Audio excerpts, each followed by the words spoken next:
이슈 다양한 시각으로 보는 뉴스 읽기. 네, 본격 수다 버라이어티 투데이 잡슬 3.0. 안녕하세요, 이현정입니다. 네, 안녕하세요, 예. 이독식입니다. 너무한 것 같아요. 네. 오늘 8월 마지막 날이. 깜짝 놀랐어요. 어제 절망스러웠어요. 왜죠? 2022년이 8달이나 갔다가 이제 넉 달밖에 안 남았네. 맞죠? 넉 달, 12달이니까. 맞습니다. 네. 이런 날은 좀 언급을 해줘야 되긴 하는데 어제도 비가 왔잖아요. 그렇죠. 뭐 태풍 올라온다는 얘기도 있고 하니까 올여름은 왜 이렇게 덥고 습한 거야? 비가 왜 이렇게 많이 오는 거야? 이런 얘기들을 굉장히 많이 했는데요. 네. 그러다가도 2022년 여름이 간다고 하니까 뭔가 나는 뺏기는 느낌. 네, 용돈을 한 달 이렇게 건너뛴 느낌. 나의 청춘도 조금씩 지나가는 것 같기도 하고. 독실신 청춘이에요. 전 아닌 지 오래돼가지고. 네, 이런 거 있지 않습니까? 7월, 8월, 이번에 30일까지는 31일까지는 확인하기 위해서 하나, 둘, 셋, 넷, 그 언제적 얘기인가요? 이렇게 한번 해보기도 하는데 이제 여름이 지나지 않았습니까? 저에게 여름, 올해 여름이란 그 열다, 오픈! 그 열다를 염이라고 하잖아요. 예. 이게 잘못 읽으면 여름처럼 느껴지기도 손여름 씨가 생각나기도 하는데 투데이 잡스 3.0을 열었다. 네. 그래서 이번에 정말 행복했습니다. 올 여름 함께해 주신 여러분들께 너무나 감사 말씀을 드립니다. 네.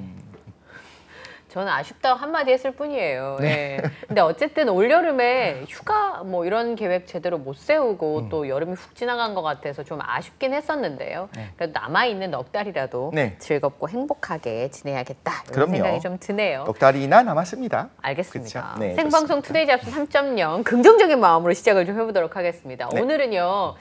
지난주에 제가 한산을 온 가족이 같이 가서 봤는데요. 그거 보면서 누가 생각날게요? 제가요? 아니요, 재원쌤이요. 네, 그렇죠. 네. 선조 얘기를 뭘 할지 굉장히 궁금해가지고 네. 제가 사실 일주일이 되게 길었어요. 이분 맞아요. 기다리느라고. 잠시 후에 전해드리도록 하겠습니다. 네, 바로 31일 수요일 투데이 잡스 3.0 빅데이터는 알고 있다로 시작하겠습니다. 바로 한번 만나보시죠.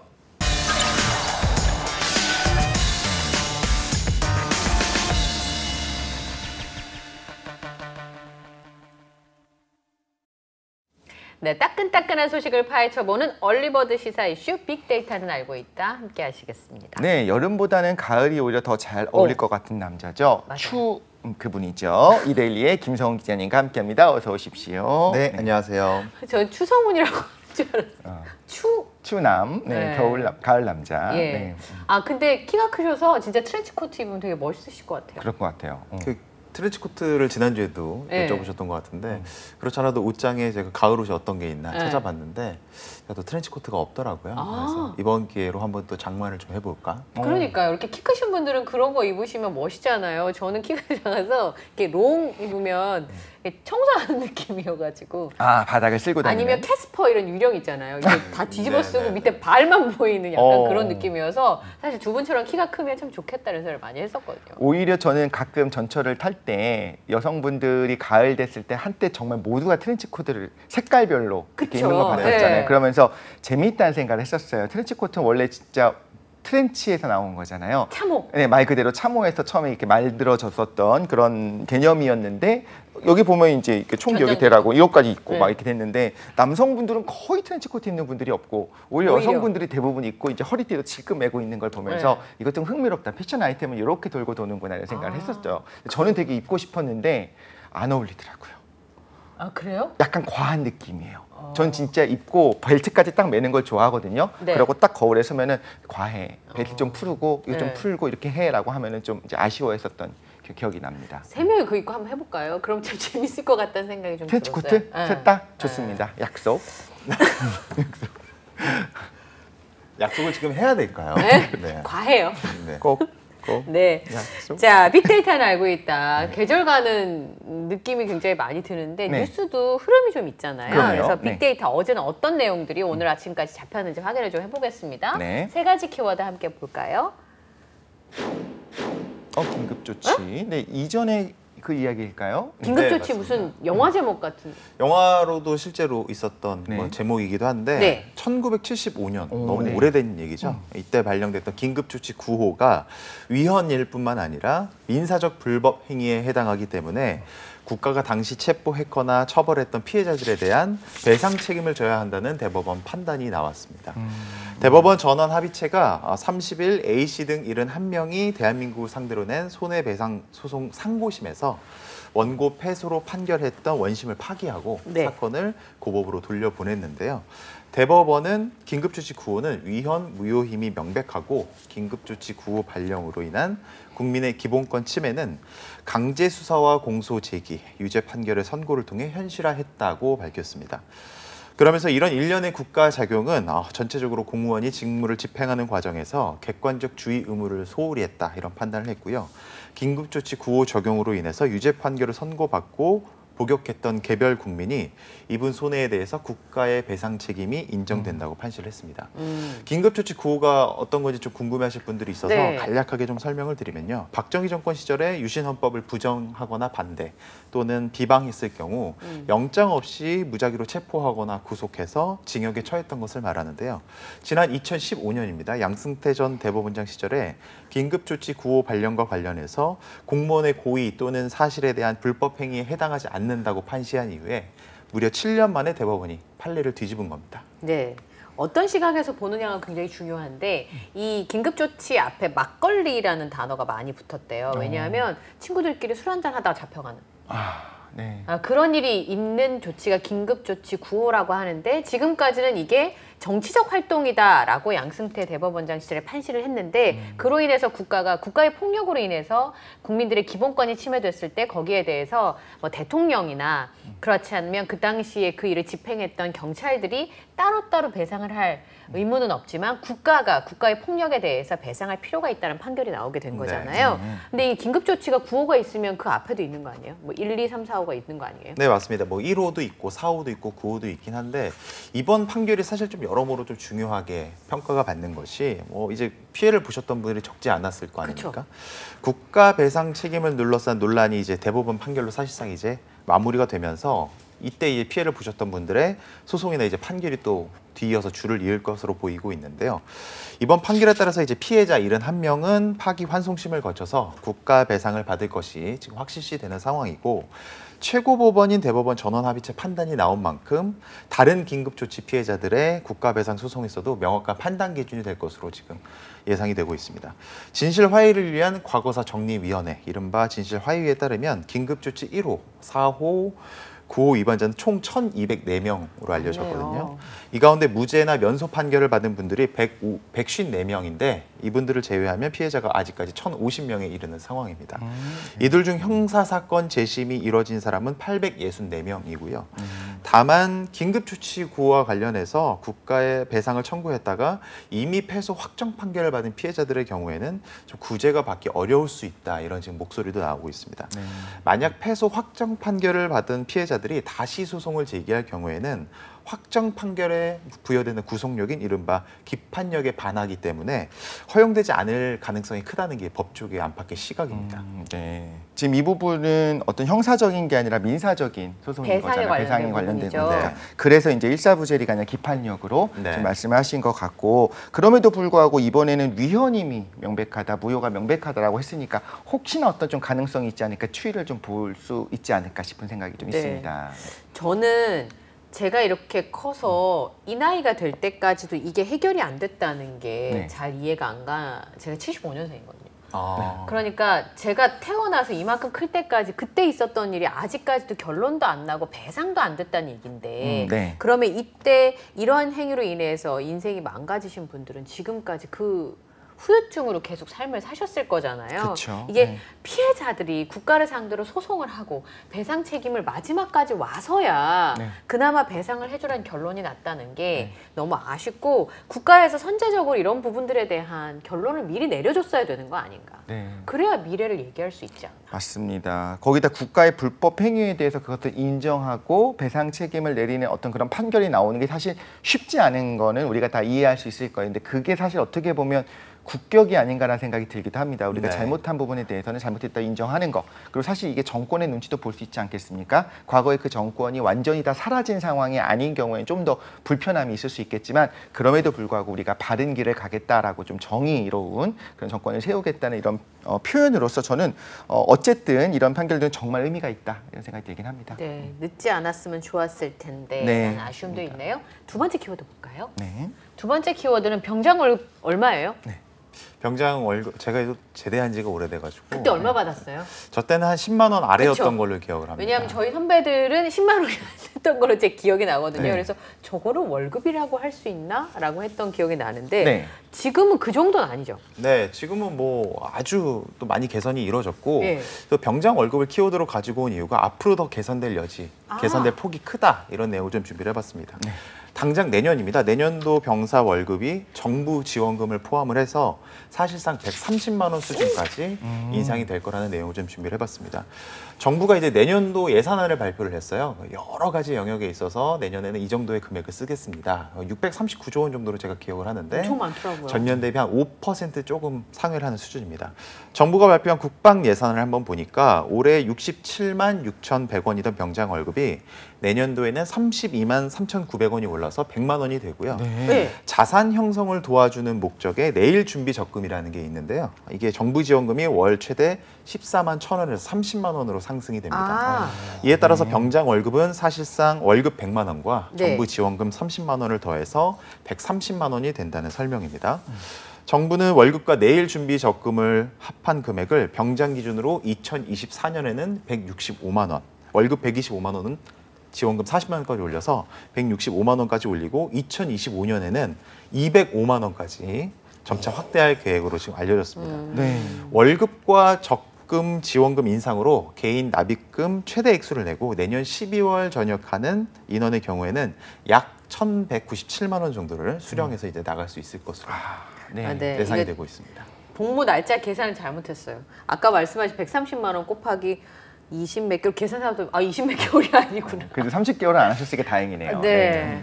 아, 그리고 생각해보니까 복무 기간도 줄었죠. 네네. 이봐요. 제가 이렇게 세월의 흐름을 모릅니다. 예. 75년생이시니까요.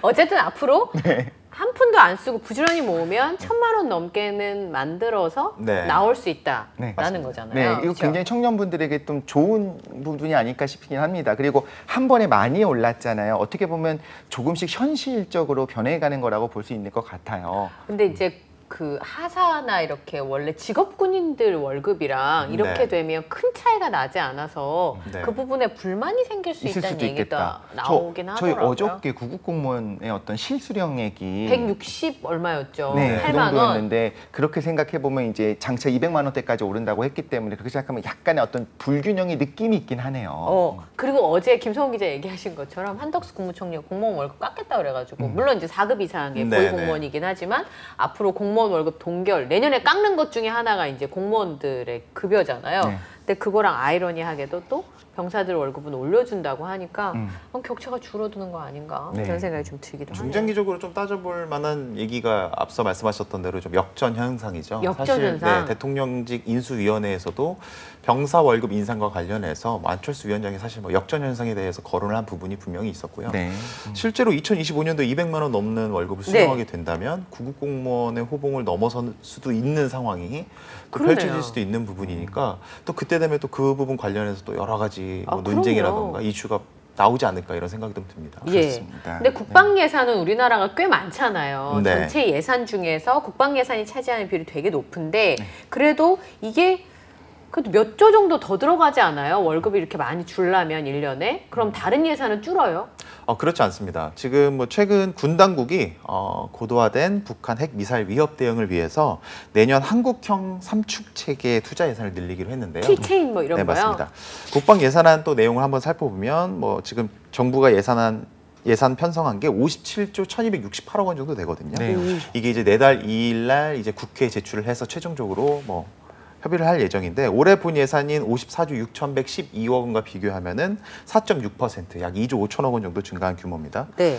정부 총 지출 증가율이 8.9%에서 내년도에 5.2%로 좀 낮아지거든요. 근데 이런 와중에도 국방 예산 증가율은 3.4%에서 4.6%로 소폭 증가를 합니다. 이 증가율은 지방교부세나 교육부담금을 제외한 중앙정부 12개 지출 분야 가운데 외교 통일에 이어서 두 번째로 높은 상황인데요.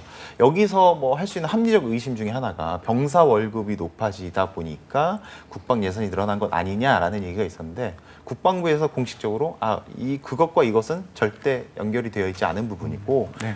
뭐 병사들의 월급 높아지는 것과 국방 예산 지출이 늘어난 것은 같은 내용이 아니다라고 또 부연 설명하기도 했습니다. 그러니까 630조가 넘는 거죠, 내년 예산이. 그중에서 국방비가 57조니까 9%에서 10% 가까이 되는 게 국방 예산을 쓰고 있는 부분이니까. 근데 무기가 엄청 비싸긴 비싸더라고요. 그쵸. 비행기 한 대도 엄청 비싸고. 어마어마합니다. 그러니까 그런 부분에 투자하는 금액을 얼마나 가성비 있게 합리적으로 쓰느냐. 네. 잘 모르잖아요, 우리는. 그쵸, 뭘 그쵸. 샀는지도 모르고 뭘 샀다 한들 그게 어디다 쓰는 물건인지 잘 모르고. 그리고 우리가 들여오는 비용만 생각하잖아요. 근데 유지비도 어마어마하게 나가기도 하고 다 그러니까요. 실링이 돼 있어요. 우리가 마음대로 뜯어보지도 못합니다. 유지도 다 못함. 못 유지하고 뜯어봐요? 수리하는 것조차 우리가 마음대로 할 수가 없습니다. 예전에 그거를 살짝 뜯어봤다가, 그러니까 뜯어본다는 게 뭔가를 우리가 분석해서 카피하지 이런 목적으로가 아니라 당장 고장 수리해야 되니까 그렇게 했다가 미국에서 문제 제기를 한 적도 있었었거든요. 그 정도로 이제 굉장히 많은 돈이 들어가는 부분이 있다라는 말씀을 드리고 싶은 거죠. 네, 그러니까 이게 이제 국가기밀 막 이러니까 일반에 공개도 안 되고 하는 부분이 있는데 네. 좀 설명할 수 있을 때까지는 얘기 좀 해줬으면 좋겠어요. 사실 국방비 증가와 관련해서는 뭐 여러 가지 차원에서 생각을 좀 해볼 수 있다고 느끼는 게 뭐 최근 뭐 정권이 바뀌면서 뭐 한국과 북한의 관계도 여러 가지 또 변화를 모색하고 있고 뭐 담대한 구상 얘기도 있지 않겠습니까? 담대한 구상. 예. 그리고 뭐 요즘 또 중국과 대만, 뭐 미국과 관계도 또 약간 또 긴장 상태가 올라가고 있기 때문에 여러 가지 상황을 좀 종합적으로 판단해서 국방비를 증액했다 이런 설명이 있었고요. 또 한 가지 제가 이전에도 설명을 드렸었던 기억이 나는데 뭐 국산 기술로 만들어낸 전투기 같은 네. 경우 앞으로도 개발을 계속 이어나가야 되고 실제로 우리 상공에서 우리가 만든 전투기가 우리 상공을 또 지켜준다 이렇게 생각을 하면은 국방비가 약간 좀 더 증액되는 부분에 대해서 좀 합리적으로 또 생각되는 부분도 있습니다. 예. 네, 맞습니다. 월급이 오르는 거 참 좋고 같이 처우도 근무 환경도 계속 개선이 되면서 안 그래도 외국에서 이제 한국의 남성들을 바라볼 때 그 군대를 갔다 왔다고 하는 게 또 어떻게 보면 요즘 플러스 요인이라고 해요. 되게 멋있게 본다고 해요. 아, 그래요? 그럼요.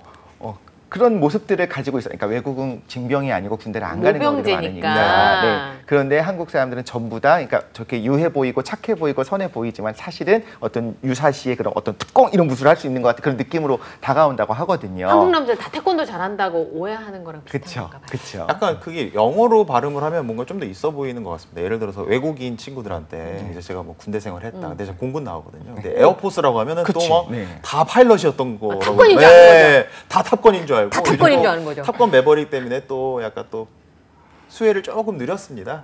뭐 선글라스 집에 있나 찾아보기도 하고 막 그랬는데 제가 또 선글라스 없더라고요. 집에. 없어요? 네. 보잉 선글라스. 공군님은 좀 길게 하셨겠네요, 군복무 딴 사람보다. 저는 27개월 3주 했습니다. 근데 또 탑건은 해군 조종사긴 하지만 그래요? 어쨌든 그렇습니다. 그런데 어쨌든 오해가 생길 수 있다는 거죠. 그렇죠. 그런 면에서 보면 조금 더 자랑스러운 어떤 그런 군 복무를 할 수 있는 문화가 조금 더 조성되면 좋겠다. 우리 한국 또 군인들 BTS 팬클럽 이름이 아미 아니겠습니까? 맞습니다. 네. 네. 국방비 예산과 또 제가 괜히 끼워 맞췄나요? 아니요. 아니 그런 상상력이 참 놀라워서요. 두 분의 그 얘기가 어디로 갈지는 제가 정말 예상이 안 되는 것 같습니다. 예, 균형을 잘 잡아야죠. 세 번째 키워드, 원전이요? 원전입니다. 네. 신규 원전 6기 가동과 기존 원전 12기 계속 운전으로 인해서 오늘 2030년 정도 되면은 원전 발전 비중을 전체 전력 발전량의 3분의 1 수준으로 3분의 1. 대폭 확대하는 방안이 추진이 된다고 합니다. 네. 신재생 에너지 발전 비중과 관련해서는 약 20% 초반 수준으로 올리고요. 석탄은 이제 감축 기조를 유지해서 대폭 축소할 예정이라고 합니다. 산업통상자원부가 이러한 내용을 담은 제10차 전력수급 기본계획을 발표를 했는데 계획을 한번 살펴보니까 2030년 기준 원전 발전량은 201.7테라와트시로 네. 전체 발전량의 32.8%를 차지할 전망이라고 합니다. 이어서 신재생 에너지가 21.5%, 석탄이 21.2%, 여전히 좀 많은 수치긴 하죠. 액화 천연가스, 이른바 LNG라고 하는데 이는 20.9% 정도 되고요. 무탄소가 2.3% 정도로 이제 순입니다. 총괄 분과위원장인 유승훈 서울과학기술대 교수는 10차 계획에서는 온실가스 배출량 목표가 준수를 하는 게 일단 목표인데 현실적인 좀 감축 수단을 또 고려하지 않을 수 없었다 이렇게 설명을 했고요. 그렇죠. 원전의 계속 운전을 통해서 2030년 원전 비중을 확대하고 신재생 에너지 같은 경우에는 좀 합리적 보급 목표를 좀 반영을 해서 실현 가능성이 큰 온실가스 감축 방안을 좀 검토하겠다 이런 내용을 설명을 했습니다. 그러니까 탄소를 배출하지 않는 에너지원을 만들어야 되는데 네. 당장 재생에너지, 뭐 풍력, 그다음에 태양광, 태양광, 네, 네. 이런 거는 돈은 많이 드는데 에너지 빨리 안 생기고 그렇기도 하고 불안정합니다. 이게 되게 중요한 게 사실 유럽 같은 경우에는 이전부터 계속 원전의 비중을 낮추려고 했었었는데 두 가지 요인이 있는 것 같아요. 러시아가 우크라이나 침공하면서 그쵸. 어떤 천연가스 그런 에너지원의 공급이 원활하게 되지 않았을 때 당장 급해지는 상황이 하나가 있고 두 번째가 좀 중요한데 말씀하신 것처럼 풍력 발전 같은 게 좀 위쪽에 북유럽 쪽에 많이 설치가 돼 있었는데 기후가 변하다 보니까 오히려 바람 방향도 바뀌고 그 양이 줄어드는 거예요. 그래서 여기에 너무나 많은 어떤 국가 기반 시설의 전력을 여기서 공급을 받는다고 했을 때 확 떨어질 때가 그럴 때 갑자기 전력을 생산하는 게 불가능하거든요. 그럼 그때 만들 수 있는 발전소, 급하게 만들 수 있는 발전소는 뭐냐면 탄소 배출을 많이 하는 석탄 발전소입니다. 빨리 만들 수 있는 네, 거는. 빨리 만들 수 있고 빠르게 가동할 수 있으니까. 그러니까 좀 이런 부분들에 대해서 지금은 기조를 좀 다르게 하고 있는 것 같아요. 우리나라뿐만 아니라 세계적으로도 현실적인 게 중요하다. 그래서 기자님 말씀해 주셨지만 온실가스 감축하는 거 굉장히 중요하고 그 방안을 찾는 가운데서 네. 실현 가능성이 큰 걸 찾아야 된다. 지금 이런 기조로 가고 있는 거고 그중에 결과적으로는 근본적으로는 원전조차도 줄여 나가야겠지만 당장 원전까지 같이 이제 없애기에는 좀 부담이 너무 큰 거죠. 그래서 좀 이런 방향으로 가겠다라고 하는 거고 현실과 항상 이론적인 부분에서 좀 같이 충돌하는 부분이 있는 것 같습니다. 다들 원전 걱정하잖아요. 네. 그게 혹시나 요만한 문제가 생기면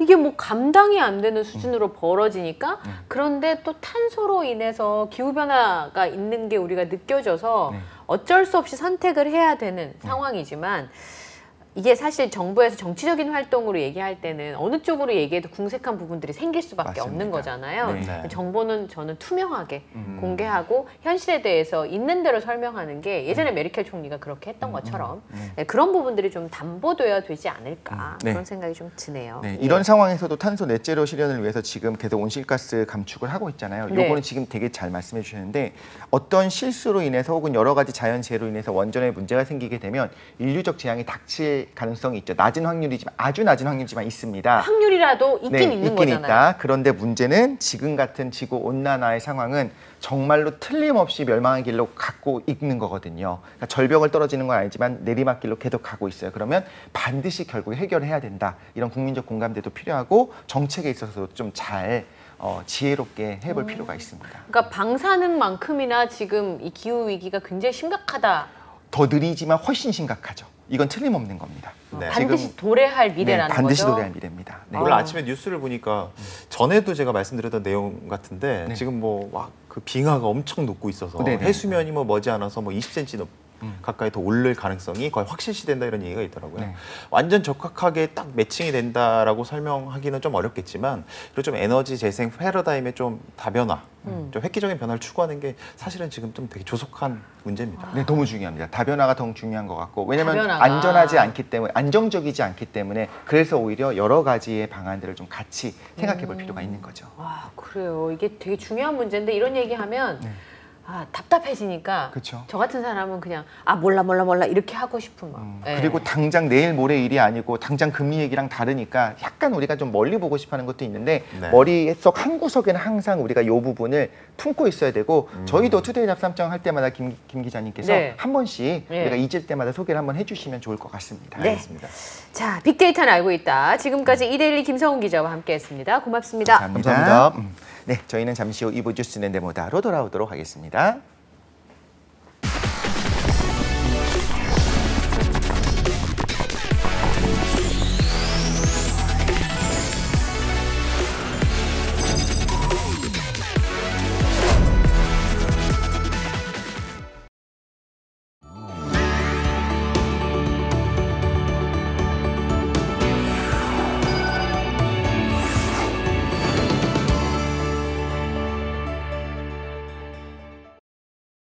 네, 뉴스 읽기로 시작해서 어디로 튈지 모르는 요절복통 도미노 토크 뉴스는 네모다. 오늘은 뉴스는 역사다로 함께하도록 하겠습니다. 네, 여러분 기대하셔도 좋습니다. 눈치채시는지 모르겠지만 제가 수요일마다 가슴이 두근두근하고 설레하는 표정으로 있는 이유가 있습니다. 바로 이분을 기다리고 있기 때문이죠. 숨을 쉬고 얘기해요. 숨을 쉬어요. 이 시간 함께해 주실 분 소개해드리도록 하겠습니다. 역사의 재원쌤, 우리 바로 김재원 강사님을 모시겠습니다. 어서 오십시오. 네, 안녕하세요. 아니, 제가 잘못 본 건가요? 네? 어떤? 매니큐어. 지그네요? 뭔가요? 잡히나요? 이게? 네. 역사의 재원쌤 매니큐어 하셨다니까 되게 이상한데요? 그러니까요. 네. 이거 그냥 딸내미 아, 그쵸. 예, 한테 잘 핑계로 보이려고. 본인이 하신 거 아닙니까? 아, 이런 걸요? 네. 이런 걸. 내년쯤 되면 이 독실 씨도 여기 딸이 해준 네일이 분명히 올라와 있어요. 그렇죠. 제가 그런 거 좋아해요. 뭐 크록스 같은 그 귀여운 신발이라든가 어떤 그 예쁜 노란색 우산 이런 걸 되게 쓰고 싶었는데 왠지 마흔이 돼가지고 하고 있으면 되게 꼴 보기 싫을까 봐 못했는데 이제는 핑계를 댈 수 있는 그렇죠. 거예요. 이제 아, 딸이 딸이, 좋아하니까 이런 우산을 쓴다. 딸이 좋아해서 이런 신발 신는다. 그래서 혹시 샵 가서 하신 거 아닙니까? 딸 핑계 대려고? 젤네일입니다, 젤. 그것까지 알고 계시고 UV로 이렇게 붙이신 아이고, 거죠. 방송 규제 대상 이런 거는 아니죠. 아닙니다. 네, 네. 아, 왜냐하면 손가락 모양만 조금 조심해 주셔야 될 것 네네네. 같아요. 왜냐하면 그 이제 역사를 하시는 분이니까 차도 꼭 그 녹차만 드실 것 같고. 네. 근데 왜 다도 뭐 이런 거 있잖아요. 그렇죠, 그렇죠. 무릎 꿇고 앉아서 가는. 그림도 약간 그렇고 집도 약간 그런 느낌이고 이렇게 한옥에 생각을 사시고. 했었는데. 아, 네. 아파트 살고요. 버번 위스키 이런 거 좋아합니다. 그러니까 이게 그 사람의 선입견이 네, 얼마나 무서운지를 네, 이럴 맞아요. 때 알게 되는 것 같아요. 그러니까 오늘 약간 개량 한복 느낌의 옷을 입는 신기한인가 하는 생각도 들기도 하고. 아닙니다. 그렇지만 네. 네. 이런 선입견을 깨고 제가 생각했던 선입견, 재원쌤에 대한 선입견이 많이 깨진 것은 지금 최근 2주 동안 네. 선조를 그렇게 좀 사랑하신다 사랑해서 이런 하는 게 아니라요. 부분에서 역시 재원쌤이다. 우리가 생각했던 것과 다른 시각들 네. 너무 우리가 쉽게 한편으로 생각하지 말자. 아, 그 뭐 그렇죠. 그렇죠. 네, 선악을 너무 쉽게 생각하고 사람을 그렇죠, 판단하지 그렇죠, 말자. 그렇죠. 그래서 우리가 네. 또 오늘 이야기를 나눠볼 수 있을 것 같습니다. 사람이 굉장히 악독할 수는 있더라고요. 어떻게 저렇게까지 하지라고 생각하는 사람들은 뉴스에 나와요. 그렇죠. 네. 그리고 대부분의 사람들은 누구를 만나느냐에 따라서 약간 본성의 그 여러 가지 중에서 이렇게 하는 게 나오잖아요. 역사적 인물도 그랬지 않았을까. 그 지난주에 선조에 대해서 얘기해 주신 것 중에 전 한 개밖에 기억이 안 났어요. 뭐요? 오래 했기 때문에 잘할 수 있어요.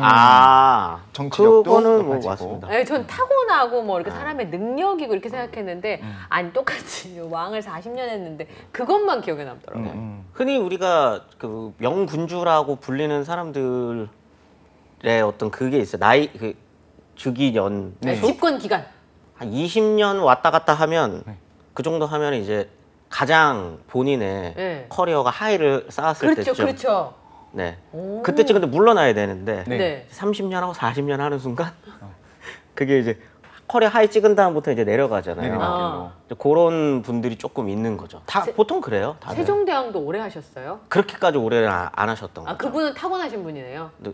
세종대왕. 세종대왕도 세종 같은 경우도 20년 넘게 하니까 네. 이제 커리어 하이 찍고 네.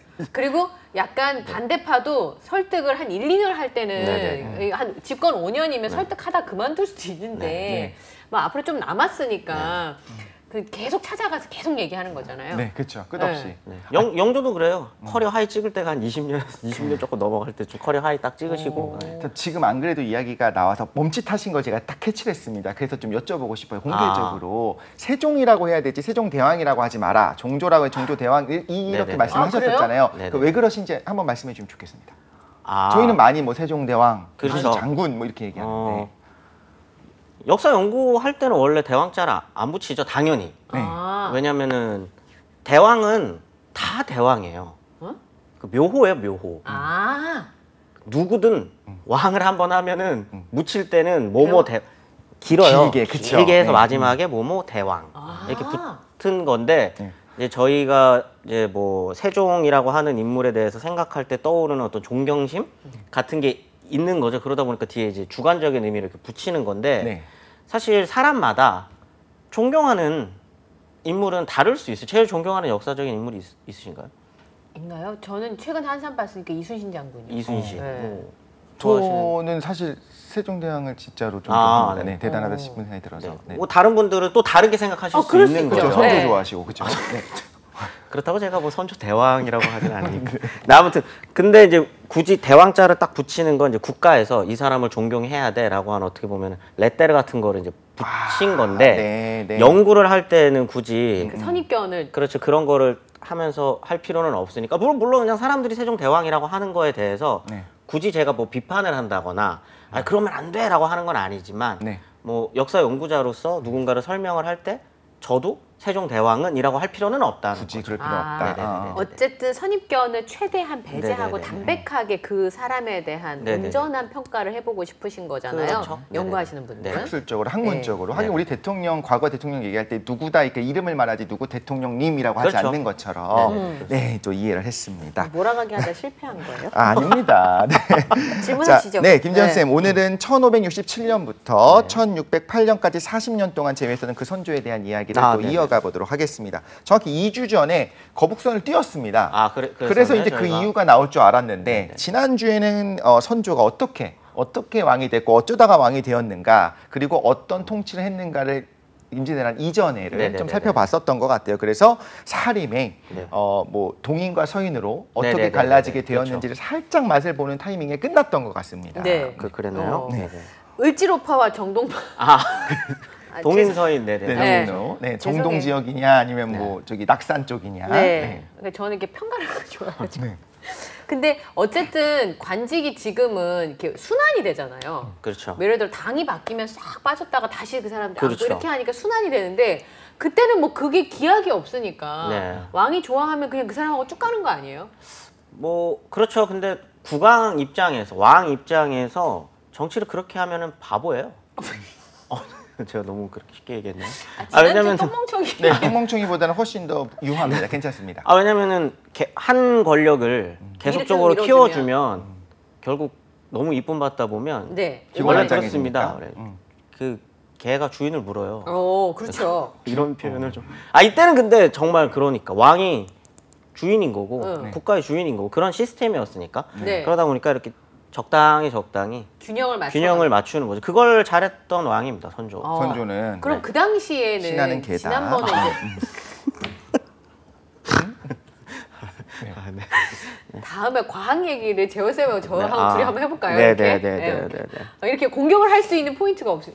몰라서 못 물어보겠네요. 네네. 근데 어쨌든 선조가 그 이전에 그 사화가 있었던 걸 잘 알고 있으니까 네. 균형을 이렇게 잘 맞춰야 되는데 근데 사람 마음이 그렇지 않더라고요. 그러게요. 제가 잠깐 제 밑에 부하 직원 8명 있는 직책에 있었던 얘기가 네. 잠깐 있었는데 아부한 사람이 좋은 게 아니잖아요. 그래도 이뻐 네. 보이죠. 네. 근데 이뻐요. 네, 그럼요. 근데 그러니까 대놓고 이렇게 하는 게 아니라 또 세련되게 하잖아요. 아니 대놓고 해도 좋아요. 대놓고 해도 좋아요? 그러니까 그 대드는 사람보다는 아, 죽여주시옵소서 아니되옵니다 하는 사람보다는 도끼 들고 팍 놔두고. 뭐 얘기했을 때 예 알겠습니다 하는 사람이 이쁘거든요. 예스맨. 네. 저는 그냥 꼴랑 몇 명 있는 조직에서 그랬는데 그러니까 조선의 왕이잖아요. 그러면 아니되옵니다 하는 인간들은 쳐다보고 싶지도 않을 것 같거든요. 그치.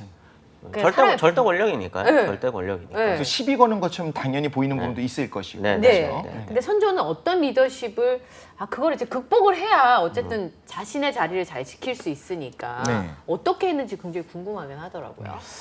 근데 지금 말씀하신 걸로만 하면 마치 개인적인 감정에 의해서만 이렇게 뭔가 이렇게 한 것처럼 보이지만 저는 개인적인 감정에 산다. 네, 그럴 수는 없잖아요. 정치 국가를 운영할 때. 저는 왕이 아니니까요. 네네. 네. 국가를 운영할 때 그럴 수는 없으니까 사안을 놓고 정치적인 사안을 놓고 사안을 이제 놓고. 재개되는 건데 근데 지난 시간에 어디까지 했죠? 이게 동인성이 갈라지는 게 네, 그리고 이조전랑 이조전랑까지 이야기하셨잖아. 했어요. 네, 이게 저희가 저번에도 한번 말씀드린 것 같은데 저희가 상상을 할 때 뭔가 지긋하게 나이 드신 분들의 무엇인가라고 생각하시잖아요. 역사 이야기라고 하니까 다 수염 있고. 이때가 선조 5년 무렵이거든요. 오. 그러면은 선조가 16년에 16살에 영웅 선수네요. 20대예요. forever young. 네, 그리고 대학교 2학년. 살인들도 다 20, 30대예요. 굉장히 젊은 네. 살인들 간의 경쟁. 그러니까 저희가 생각할 때 뭔가 이렇게 좀 노회한 정치인들이 정치 술수로 이렇게 막. 뭔가 한 것처럼 보이지만 이 시기에는 그렇진 않아요. 그냥 패기 어린 네. 열정도 있고. 열정도 있고 나라를 이렇게 여드름도 해보고 좀 있고. 싶은 나라를 이렇게 바꿔보자. 이제 훈구는 없어졌으니 예, 전국 공신들이라고 하는 사람들 없어졌으니 우리 진짜 사대부인 우리가 바꿔보자. 근데 나는 생각이 이래. 너는 생각이 어때? 야 어떻게 훈구랑 우리 저들을 처단하기 위해서 우리가 지금 피 흘린 게 얼만데 네. 쟤들이랑 조금이라도 연관 있는 사람들과는 어울릴 수 없어. 이게 동인. 네. 아니야. 그래도 우리 같이 할 때는 정치라는 거는 무릇 그렇지, 그래야 되는 네. 거야. 하면서 같이 뭉친 게 서인. 이렇게 이제 갈라진 거죠. 지금 생각해 보면 평균 수명이 네. 지금하고는 거의 뭐 절반 정도밖에 안 될 테니까 물론 나이가 같을 수는 없겠지만 이준석 대표가 30대 초반을 넘었거든요. 네네. 근데 왕은 20대고 20, 30대 고 연령층의 사람들이 모여서 나라를 논했다는 거잖아요. 으쌰으쌰 한번 해보는 네네네. 거. 그러니까 혈기 왕성했을 네네네네. 것이고 물론 평균 연령이 굉장히 낮기 때문에 네. 지금 우리가 생각하는 20대는 아닐 거예요. 아니지만. 사회적 지위라는 게. 네. 하지만 그래도 젊은 친구들은 많습니다. 확실하게 젊고 체력적으로도 젊고 그렇죠. 그리고 네. 뭔가 더 세게 말할 수 있고 그럼요. 그렇죠. 네. 그리고 지금 말씀하신 게 딱 와 닿은 것 같아요. 우리가 정말 타협하면 안 되라고 하는 쪽이 이제 동인인 거고 그렇죠. 심의경까지 말씀하셨어요. 네네네네. 그래서 우리가 좀 살림을 좀 밀어주셨던 분이긴 한데 원래는 좀 훈훈하니까 저분 그렇죠. 어떻게 해야 되나를 좀 이렇게 얘기하면서 역시 사람 안 변해라고 하면서 믿으면 안 돼라고 네. 하는 동인이 있었고 그래도 이분까지 감싸 안아야 되는 게 아니냐 우리가 네. 대승적으로 네. 이렇게 얘기했던 게 이제 서인이다 여기까지 나왔었죠. 네. 얘기가. 근데 왜 분열됐어요? 그래가지고 어떻게 됐는데요? 아니 근데 그러다가도 다시 합쳐질 수 있잖아요. 이 문제가 해결되면 왜 그게 계속 가요? 저 그게 이해가 안 가요. 말씀하신 대로라고 하는 게 이제 원래 그렇습니다. 한번 갈라지면은 서로 감정 상하는 일이 생기고요. 근데 되게 자연스러운 거예요. 감정이 상하죠. 감정 상하는 일이 생깁니다. 패거리가 네. 이렇게 갈라졌으니까. 꼴배기 싫어지는 거죠. 근데 근데- 이게 대를 이어서 막 몇십 년, 100년 근데 이제 이게 갈라지게 된 다음에 생각을 해보니 네. 이게 원래 그렇잖아요. 조금 어울리는 패거리들은 네. 원래 인연이 있는 사람들이에요. 근데 그렇죠. 그게 학파별로 갈린 거죠. 이제 아예 학문적으로도 갈려버린 네네네. 거죠. 그렇죠. 입장이. 흔히 얘기하는 이제 이황, 뭐 조식 네. 같은 분들의 제자들이 네. 이제 동인이 동인. 되는 거고 이. 서인 같은 경우에는 이제 정철, 뭐 윤두수, 이 같은 분들의 제자들이 서인이 됐는데 네. 자연스러웠던 거예요. 지금 저희가 생각하는 것처럼 우리는 이황의 제자들이니까 다 동인형이 그런 게 아니고 네. 그렇게 하면 이렇게 뭔가 딱 갈라져가지고 된 것처럼 그런 거는 아닙니다. 굉장히 자연스러운 흐름인 거예요. 그렇게 갈라졌는데 이 같은 경우에는 이 시기까지도 정치를 하고 있었는데 네. 조금 연세가 있으셨던 거죠. 네. 그러다 보니까 이이가 봤을 때 이 젊은 친구들의 네. 이 패기 어려가지고 서로 나뉘어서 싸우는 게 에그. 그러지 마 응. 라고 하면서 나중에 후회한다. 그렇죠. 이거를 본인을 따르는 친구들이 서인 쪽에 많았지만 그러지 말고 다 같이 이렇게 한번 어울려 보자라고 하면서 이걸 좀 방금 이제 말씀하신 것처럼 좀 융화를 시키려고 했었던 거죠. 융합을 해보려고. 그쵸, 이 태생적으로. 선생이. 네. 네, 그래가지고 이제 선조한테 하나 제안을 하는 게 아까 처음에 저는 지난 시간에 말했었던 네. 심의겸이랑 김효원을 네. 지금 여기에다 두면 계속 싸우니까 그쵸. 조금 뜯어놓자. 지방에다가 일단 잠깐만 보내놓자라고 하는데 이게 문제가 됩니다. 심의겸 같은 경우에는 개성 태도시죠. 시장으로 보낸 거예요. 지금으로 따지면 괜찮은 거잖아요. 네, 태도시. 개성 시장. 네, 괜찮죠. 근데 이제 김효원 같은 경우는 함경도 경흥에 거기가 어디예요? 이렇게 조금 시골이에요? 벽촌인 거죠. 당시에도 그랬죠. 그럼요. 그동안은 함경도는- 차이가 많이 났죠. 아이고 함경도는 굉장히 멉니다. 그렇죠. 네.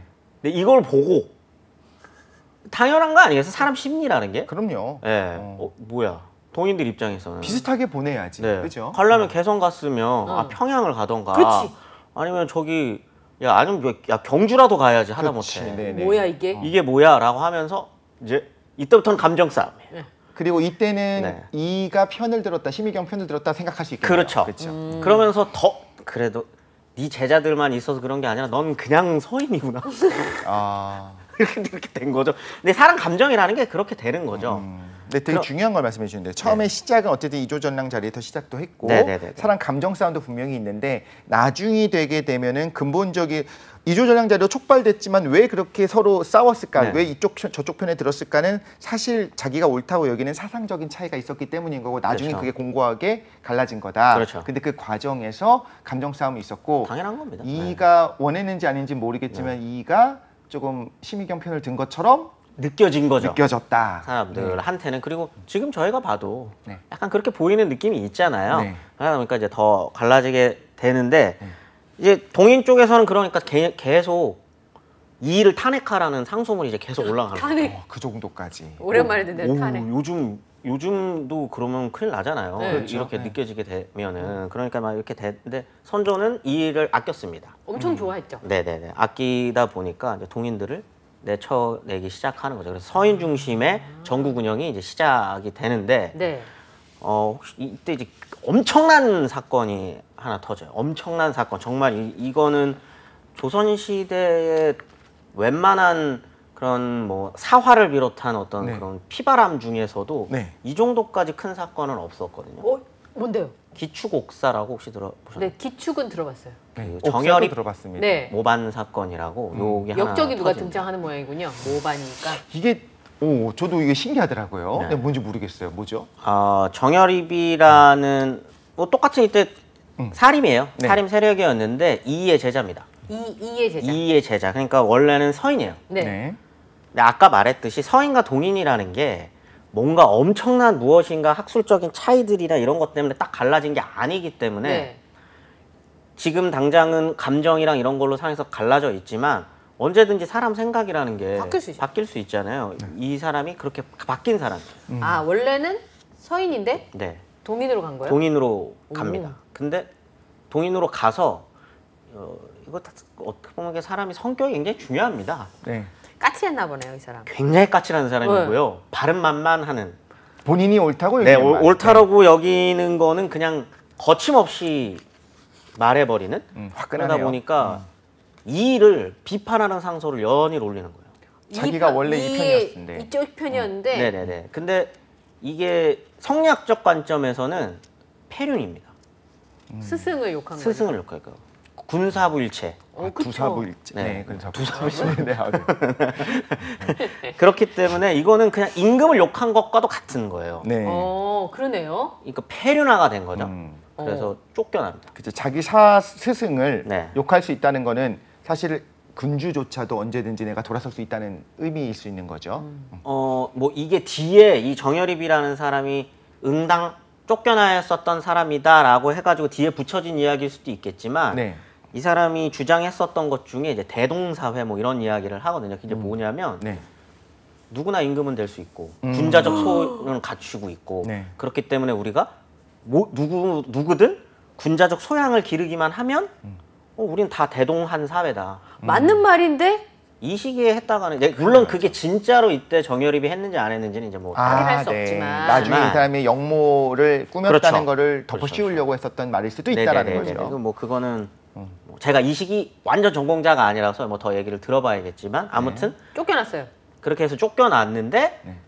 쫓겨난 다음에도 이분이 이제 워낙 이제 뭐 학자시기도 했고 아까 말했던 것처럼 성격 화끈해. 자체가 이제 화끈하니까 네. 대동계라는 걸 조직해가지고 개요? 네, 이 개 모임 네. 아, 돈 내는 개주 있는 개 모임이요? 원래 걔는 그런 게 아니고요. 그렇습니까? 네네네. 그 동네에서 그 동아리 모임 같은 거예요. 아, 네. 동아리 모임 같은 개 모임을 거를- 했어요. 네, 개 모임을 하는데 이게 모양새가 이상해지는 거죠. 군사훈련을 하고 막 이랬다라는 상소문이 막 올라와요. 사조직이 됐네요. 사조직이에요. 사조직은 사조직인데 이 사조직이 그냥 공부만 하느냐. 네. 총칼을 들었느냐? 아니, 칼을 들었느냐? 카드 이거죠. 내느냐. 근데 이제 소문이 그렇게 나는 거죠. 진짜인지 아닌지 모르지만 진짜 했답니다. 그렇게. 네. 네네. 네네. 그래서 이제 막 모여가지고 일단 사람이 모였다는 것 자체가 조선 불순세되는 시대에는 거예요. 위험하죠. 예. 군주가 봤을 때는 그냥 나갔던 애도 아니고 네. 쫓겨났었던 애가 지방에 내려와가지고 고향에서 사조직을 다 모여. 조직하고 사람을 야금야금 모아가지고 훈련을 하고 막 이런다. 뭐야 이거? 조사해봐. 조사해봐. 야 이거 조사 한번 해봐라고 해서 그 조사를 하는 사람이 정철입니다. 우리가 흔히 서인. 알고 있는 네. 정철. 그러니까 이 시기 때 나오는 사람들이 선조 때 활약했었던 사람들은 우리가 다 아는 교과서에 나오죠. 유명한 사대부들이에요. 네. 그래서 그 말씀하셨잖아요. 인복이 있었고 네, 네, 사실 인복이 주변에 굉장히 좋은 사람들이 많이 많았었던. 모였다. 정철이 좋다라기보다는 좀 네. 여러 가지 뭐 평가가 있으니까요. 그렇죠. 네. 근데 이제 이게 왜 갑자기 조사를 하냐면 한강 넘어온다라는 소문이 막 들리는 거예요. 이 사조직이. 쿠데타? 그런 소문까지 이제 들리게 된 거죠. 그래서 이제 얘네를 잡아가지고 조사를 시키는데 정철이 그걸 조사를 해요. 근데 이때 이 문제로 기축옥사라고 하는 이 사건으로 죽은 사람만 1000명이 넘습니다. 얼마나 잔인하게 네. 고문했을까 싶어요. 이거는 이 한반도 땅에 있었던 나라들, 고려도 그렇고 조선도 그렇고요. 심지어 고려 같은 경우에는 이 반란을 저질러도 죽이지 않을 경우도 있어요. 그만큼 사람 죽이는 게 우리가 생각하는 막 야, 쟤 반역했으니까 중국은 9대를 멸합니다. 네. 다 그냥 그 마을을 통으로 드러내서 다 죽여요. 그럴 정도거든요. 네, 조선도 그렇게까지는 안 해요. 그렇게 많이 죽이지 않아요. 네. 4대 사화 있잖아요. 네. 조선에 이 전에 있었던 네. 4대 사화 다 합쳐봐야 네. 죽이는 사대부들이 400~500명 정도밖에 안 됩니다. 다 합쳐봐야. 아, 그러니까 100명 정도인데 이거는 거의 10배라는 거잖아요. 그렇죠. 기축옥사 한 건으로 1000명이 넘는 사람을 죽여요. 엄청난 겁니다. 근데 그 사람들이 다 동인인 거죠. 그러면 이제 여기서 생기는 게 뭐냐면 앙심이에요. 자, 그러니까 복수심이 불타면 그렇죠. 이제 강을 건넌 거예요. 네. 그렇죠. 네. 자, 동인 입장에서 정철이 어떻겠습니까? 죽여야죠. 네, 진짜 꼴보기 싫은 거예요. 너무 싫죠. 꼴보기 싫은 게 아니라 더한 말을 할 수 있는데 방송이니까 여기까지 하죠 우리. 네. 근데 또 정철도 이런 얘기도 있긴 했던 것 같아요. 정철이 이렇게까지 될 줄 몰랐는데 선조가 또 너무나 갑자기 강경했다라는 맞습니다. 얘기도 하고. 네. 이거는 나중에 선조의 뒤에서도 나오는 특징들인데 네. 지난 시간 설명드린 것처럼 선조의 머릿속에는 내가 반개 출신 왕이다라는 컴플렉스가 굉장히 그렇죠. 네. 진하고요. 그다음에 반역의 반자만 들려도 네. 히스테릭성한 반응을 보일 수밖에 없어요. 이 사람은. 반반은 못 먹겠네요. 네네네. 응. 반반은 못 먹겠네. 반반 치킨 뭐 네, 이런 거. 반반은 안 돼. 네네. 아 근데 이제 그러다 보니까 이렇게 좀 무리하게 네. 죽여버리게 되는 거고. 그러니까 뿌리를 뽑겠다고 생각했나 봐요. 그렇죠. 그 사건을 조사했었던 정철은 어. 동인에게 완전 미운털이 바뀌고 그러면 이제부터는 동서인이 끝이에요. 단순히 이게 뭔가 서로의 그냥 좀 티격태격하는 그런 게 아니라 목숨 걸고. 목숨 이제. 걸고 쟤네는 안 돼. 쟤네랑은 함께 할 수 없어. 정치적 동반자가 될 수 없는 관계로 치닫게 되는 거죠. 근데 진짜 신기한 게, 그러니까 정통성이 있는 왕이었다면 이렇게까지 1000명까지 할 이유가 없었다는 말씀이신 거잖아요. 그러니까 자기의 전통성이 부족하다고 느끼니까 그렇죠. 더 이렇게 과하게 한 거고. 근데 저는 조금 더 놀라운 게 그럼에도 불구하고 동인이 완전 사라진 건 아니고 동인이 남아서 그럼요. 정치를 할 수 있고 자기 주장을 할 수 있는 사회라는 게 또 조선이 대단하다는 생각이 들기도 해요. 굉장히 중요한 말씀하셨어요. 조선이 다른 나라, 뭐 동아시아적 특징일 수도 있는데 네. 예를 들어서 이제 유럽 같은 경우에는 정치를 운영하는 사람들이 귀족일 거잖아요. 네. 그 숫자가 전체 인구의 정말 많은 경우라고 하더라도 1% 정도밖에 안 됩니다. 진짜 많이 잡아도 3%? 그렇게밖에 안 돼요. 근데 조선은 우리가 흔히 양반이라고 부르는 사람들의 숫자를 어디까지 할 거냐는 이거는 뭐 사람들마다 다르지만 10% 가까이 됩니다. 아, 그러니까 지식층이나 엘리트층. 지식인층. 그리고 이 양반이라고 하는 거는 우리가 알고 있는 것처럼 신분이 아니에요. 신분이 아니에요. 양인과 천인밖에 없어요, 신분은. 네. 그러니까 그러기 굉장히 힘들지만 농사 짓다가도 공부해가지고 시험 쳐서 관직을 받으면 양반이 될 수 있는 겁니다. 아, 그래서 그렇게 학구열이 높구나. 우리. 네, 그래서 진짜 공부를 열심히 할 수 있는 거예요. 그리고 돈이 왜냐하면 좀 있어야 공부를 네. 열심히 할 수 있는 상황이었던 거고요. 계층 상승의 가능성이 정말 티끌만큼이지만 있었다는 거잖아요. 있다면 사람들은 도전하거든요. 네. 인생은 한 방이잖아요. 아, 그렇습니까? 내가 만약에 그때 조선시대였다면 내가 농사를 지어가지고 이번에 풍작이 한번 됐어요. 그럼 자기 자식 한번 목숨 걸고 공부 한번 시켜보지 않겠어요? 아, 그럼요. 네. 과일을 붙여서. 근데 저는 네. 선생님 지금 말씀하신 거에 완전 빠져들고 있는데 네. 인생은 한 방이잖아요. 이렇게 자신 있게 말씀하시면 저도 모르게 그런가? 이렇게 실제로 되면서. 그리고 그런 경우가 조선시대 종종 있어요. 네. 어촌 마을에서 갑자기 뜬금없이 관직을 받는다. 과거 시험 쳐가지고 합격을 한다거나 농군대 합격을 한다. 그러면 이제 그 안에서도 놀라워가지고 회의를 해요. 네. 이게 무슨 관직 줘야 돼? 너무 놀라. 근데 이게 법적으로 가능하니까요. 아, 그러니까 말이 우리나라 어른들은 대대로 공부를 가르쳐야 된다는 게 항상 있었잖아요. 그게 일제시대 때도 있고 심지어 북한에도 있대요. 그렇겠죠. 네, 그래서 그 태영공사가 그 어머니가 선택을 해야 돼. 러시아 유학을 보낼 건지 영어를 가르칠 건지 고민을 했던 이유가 그 선택할 수 있는 옵션이 하나밖에 없었다는 거죠. 그래서 영어를 선택해서 영국 공사가 된 거였거든요. 그러네요. 그러니까 그게 이제 우리나라에 가지고 있는 어떤 뭐랄까요? 이렇게 약간 그런 느낌이 열려 있어요. 굉장히 열려 있고요. 관직을 받을 수 있는 그런 네, 이렇게 꽉 막힌 사회가 아니었었던 거죠. 그러니까 서원이 그렇게 많은 겁니다. 그렇죠. 네, 서원들이. 내가 내 학풍을 가지고 애들을 가리킨 다음에 관직을 내 밑에서 제자들이 나와가지고 얘네들이 잘 돼가지고 관직을 받아서 훌륭한 사람이 되면 그 훌륭한 사람을 가리켰던 이 사람을 그 서원에다가 모시는 거예요. 그럼 이 사람 평생 가거든요.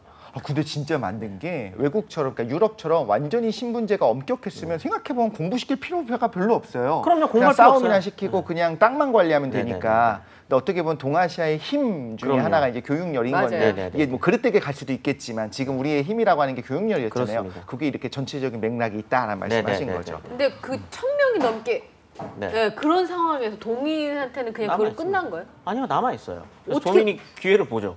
계속 그래서 그래서 어떻게 된대요? 근데 이제 여기에서 하나 또 이때 이제 선조의 어떻게 보면은 이제 그 컴플렉스가 하나 더 들어가는 게 네. 본 부인. 그러니까 이때는 이제 왕비죠. 네. 네. 왕비 소생 왕자가 없었어요. 음. 근데 밑에 있는 빈들 예. 소생 왕자들은 있었어요. 네. 근데 이 시기가 되면 선조도 이제 나이가 들어가지고 40이 넘었는데 40이 넘으면 저번에도 말했던 것처럼 노인 소리를 들어요. 네. 조선 시대에는. 그러니까 이제 빨리 세자를 책봉을 해야 돼요. 그쵸. 세자 책봉을 해야 되는데 해필이면은 이 왕자들 빈 소생들의 왕자들이 이거 방송이라서 이런 말 하면 좀 근데 뭐 실제로 그러니까 역사 정말 개판입니다. 왕자들이 진짜로 어느 너무 정도냐면 별로였어요? 연쇄 살인마예요. 정말 사이코패스들이에요. 어머 어떡해요? 그냥 막 죽이는? 네 그런 애들밖에 없어요. 빈 애들이. 네. 예. 그래서 그 중에 유독 그냥 멀쩡했었던 사람이 누구였냐면 광해.